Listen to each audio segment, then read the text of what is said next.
Okay, hello everyone. Ще раз вітаю всіх. Time to wake up. Так, час прокидатися, друзі. If there's anybody outside, somebody should tell everyone we're starting. Будь ласка, повідомте також ті, хто у фоє, що потрібно заходити, продовжувати секцію. Yeah, there's more out there. Там ще є люди у фоє, будь ласка, покличте людей. Maybe Nikolai, can you tell people? Ніколай, будь ласка, покличте людей, які у фоє, що ми починаємо. You can see he was close to the door. Yeah, who's the closest?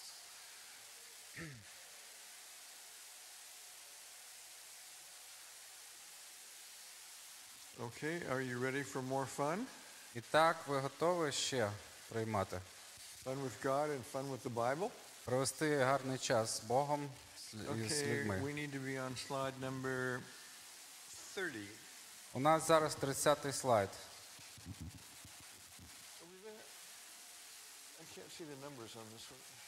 Yeah, it's the one. It's not the same. There's only two scriptures here. It's not Isaiah, it's John and Leviticus. Yeah. Maybe they can move to this. It was right after Lordship. Yeah, it's here. That's it? Yeah, it says. Well, why does this say John and that says Isaiah? No, it's John. It's Ukrainian. Oh, this John? Yeah, it's Ukrainian, it's not Russian. That's terrible. That's so terrible. Okay, we're going to go on from where we stopped with the Lordship prayer. Добре, ми будемо йти далі, там, де ми зупинилися на молитві панування Ісуса Христа. I'm very proud of you. You made it all the way through that prayer. That's a hard one. Я пишаюся вами, тому що ви пройшли цю A молитву. little bit, but then I hope the ministry team helped you. Я бачив, що декотрим людям було трошки важко, але група молитовників допомагала. That's not a small thing, although it seems easy in one sense. That's not a small thing. Якщо може показатися, що це легко, то це не таке вже і легке або якесь таке мале діло. It can be kind of scary because you're letting go of your life and giving it to God in a way you never did before.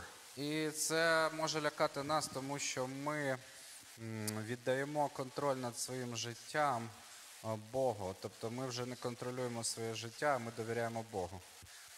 We're so used to taking care of ourselves and to begin to trust God for everything, it can be scary.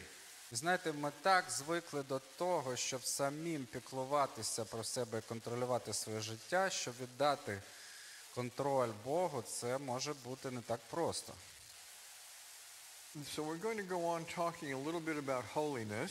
І зараз я хочу порозмовляти про святість. And sometimes that sounds like really special Christian. How holy are they? І іноді, what do you mean by that? I mean, it sounds like it should be somebody who almost walks on water. Ага. Yeah. Іноді у нас уявлення таке, що святий – це той, хто майже по воді ходить. But there's another idea about holiness that isn't about doing things, it's about being clean.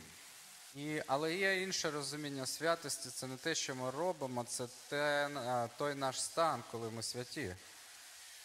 So one thing is to do things that look very exciting and special and maybe holy. І одна річ – це робити якісь речі, які виглядають дуже класно, дуже добре, дуже свято. But so that would be something that would be on the outside, it would be very obvious and outgoing, but there's something about the inside that's holy as well. Тобто та зовнішня частина, коли хтось служить або ми служимо, бачить зовнішність. Але є внутрішня частина, це те, що у нас всередині, і та святість, яка повинна бути всередині нас. So in John 14, Jesus was talking about Satan was coming into the territory, and he had something to say about that. І Івана 14 Ісус каже, що сатана йде як правитель цього світу. It's up here on the slide. Тут у вас є на слайді зараз. Jesus said, the ruler of this world, that is Satan, is coming, but he has nothing in me. Князь цього світу йде, а в мені він не має нічого. What he's talking about is Jesus is saying there's no unrepented sin himself, so Satan has no strength over him because there's nothing to grab. Тобто те, що мав на увазі Ісус, що немає нерозкаяного якогось гріху в нього, тобто сатана не має за що триматися у ньому. So sometimes we're thinking about holiness, like, as I was saying, as an external characteristic. Тому іноді ми думаємо, що святість це може бути якась зовнішня характеристика. But the other side of holiness is being clean inside so the enemy has nothing to take or use against you. Але ще одна грань святості – це бути чистим всередині, щоб ворог не мав нічого, за що йому ухопитися в нас. And those that get clean on the inside are ones that will be able to do the holy works on the outside. І ті люди, які чисті всередині, вони зможуть робити ті вже речі назовні, якісь святі речі.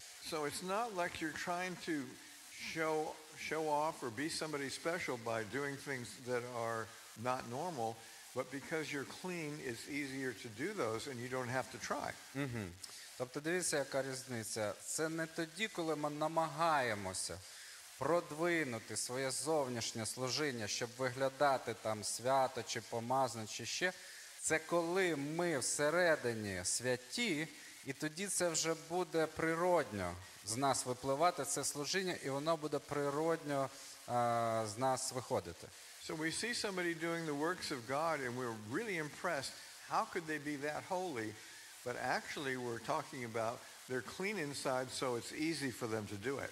І ми можемо дивуватись, коли хтось виходить служить, і так сильно він служить, так свято він служить, і ми це все бачимо, ці чудеса, але ми бачимо, що із-за того, що людина свята всередині, то це випливає вже в його зовнішнє служіння.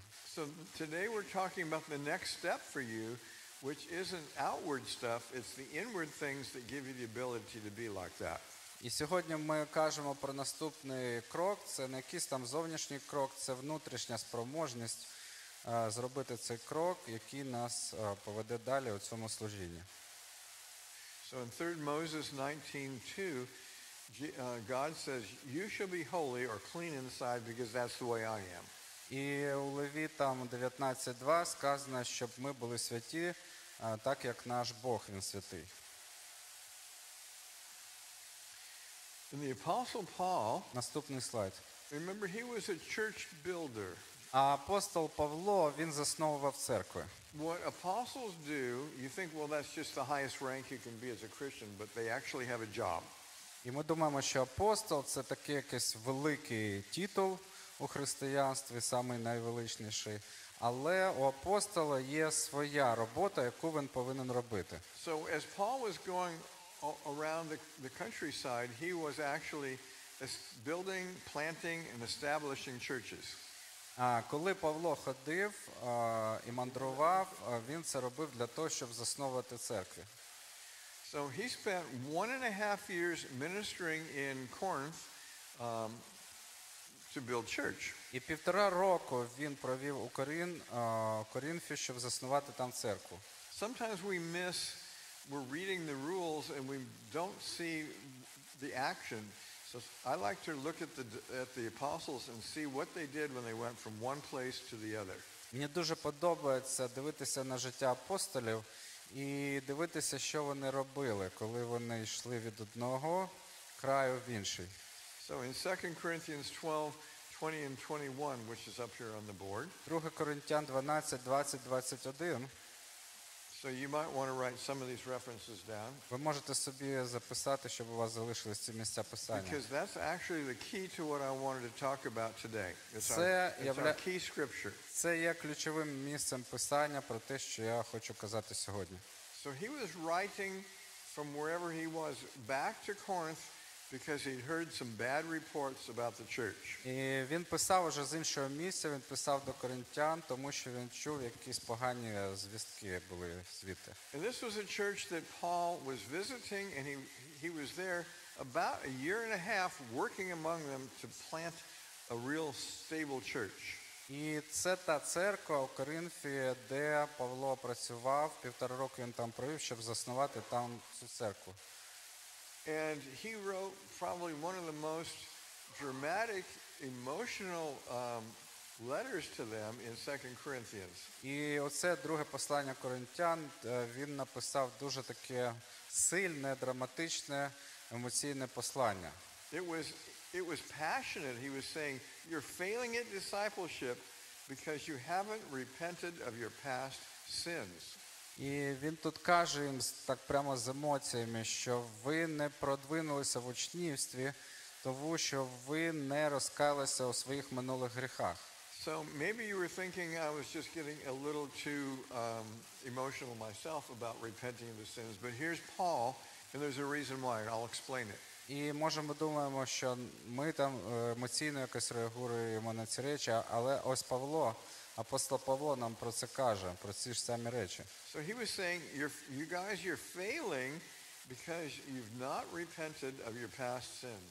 А зараз подивимося, як у нас український переклад це каже. Написав сильно емоційно, кажучи, що вони зазнають невдачі в учнівстві, тому що не каються у своїх минулих гріхах. So why was he upset? Чому він був незадоволений? Because he answered to God for planting a church Тому що there. він був відповідальний перед Богом за заснування цієї церкви.